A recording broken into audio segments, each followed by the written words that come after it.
Kamusta po mga kaibigan? Maligayang pagbabalik po sa ating YouTube channel. Latest weather update po tayo ngayong hapon, March 31, 2024. Pero bago tayo magpatuloy, palike and subscribe na rin po and pahit ng notification bell for more weather updates. Maraming salamat po. At mga kaibigan, ang hypnosis po natin ngayong hapon po, no, ay ito po tinatawag na Ridge of High Pressure Area or HPA, na siya po nakaka-apekto silang bahagi po ng Eastern of Northern and Central Luzon. Ano nga ba itong HPA na tinatawag? Ito po yung mababang tsansa ng pag-ulan sa ilang bahagi ng ating bansa. At ito po yung sinasabi natin may mainit din na panahon na binibigay sa ating bansang Pilipinas.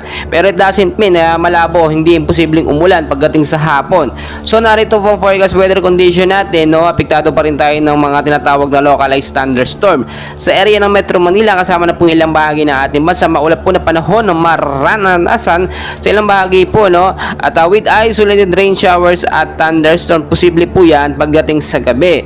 So mag-ingat po tayo sa posibleng impact na ito, no? Kung sakali magtuloy ang malakas na pag-ulan, posibleng pagbabaha at landslide po ang ating maranasan. Matasop na mga kaibigan, wala naman tayo ding minomonitor na mga bagyo, mga low pressure area sa loob ng PAR. Pero may mga binabantayan po tayo na mga kumpol ng kaulapan or mga cloud cluster na posibleng maging LPA kung ito'y magkaroon ng paggalaw or paglakas.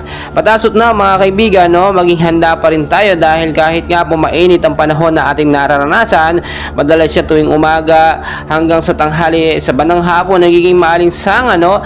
At ang ilang bahagi ng ating bansa ay nagiging maulap naman at maulan dahil yan sa mga localized thunderstorm din na ating binabantayan. Mga kaibigan, tinataya din pagdating po ng Abril, posibleng dalawang bagyo ang pumasok sa ating Philippine Area of Responsibility.